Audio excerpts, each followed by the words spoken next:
Hi అందరికీ, మేమందరం ready అయ్యి ఎక్కడికి బయలుదేరుతున్నామో తెలుసా? మా అత్తయ్య హాన్షి పాపతో. ఇప్పుడైతే కార్తీక మాసాలన్నీ అయిపోయాయి కదండి, అందుకే అందరం కలిసి అయితే రెస్టారెంట్కి వెళ్దామని చెప్పి రెడీ అయిపోయాం మా అత్తయ్య హాన్షి పాపతో. మా అత్తయ్య హాన్షి పాప చూడండి క్యూట్గా చూస్తుంది. మేమందరం అయితే రెస్టారెంట్కి అయితే రీచ్ అయిపోయాం. ఇంతకీ ఆ రెస్టారెంట్ నేమ్ ఏంటో తెలుసా? రైల్వే కోడూరులోని ది అవెన్యూ అనే రెస్టారెంట్కి అయితే వచ్చాము. ది అవెన్యూ రెస్టారెంట్ అయితే ఈ మధ్యనే కొత్తగా అయితే ఓపెన్ చేశారు రైల్వే కోడూరు. నేనైతే ఇంతకు ముందు అయితే 2 or 3 times అయితే వచ్చాను. ఫుడ్ అయితే చాలా బాగుంది. ఇక్కడ అంబియన్స్ అంతా చాలా బాగుంది. మా తెహాన్షి పాప అయితే చూడండి బాగా అయితే ఆడుకుంటుంది. ఇక్కడ మా తెహాన్షి పాప మమ్మల్ని తినిస్తుందో లేదో అసలు చేతులు అయితే ఉండడం లేదు. వాళ్ళ నాన్నతో అయితే ఆడుతుంది ముచ్చట్లు. మేమైతే కార్తీక మాసంలో నాన్ వెజ్ అయితే తినమండి, సో అందుకే రెస్టారెంట్కి అయితే వచ్చాము. మేమందరం కలిసి ఫ్యామిలీతో అయితే రెస్టారెంట్కి వచ్చాము. ఇక్కడైతే మెనూ అయితే చూస్తున్నాను ఏమేమి ఉన్నాయని చెప్పానని.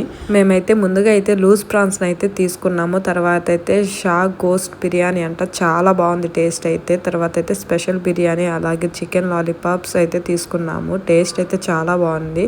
మెయిన్ అయితే షాయి గోస్ట్ బిర్యానీ అనేది చాలా అక్కడే ఉన్న రెస్టారెంట్ లో అయితే దారా ఉమెన్స్ అని చెప్పి ఉన్నాయి. ఇక్కడైతే శారీస్ అండ్ జ్యువెలరీ సెట్స్ చాలా బాగున్నాయి. ఇక్కడైతే అలా చూసేసి అయితే అందరం అయితే ఇంటికి అయితే బయలుదేరిపోయాం.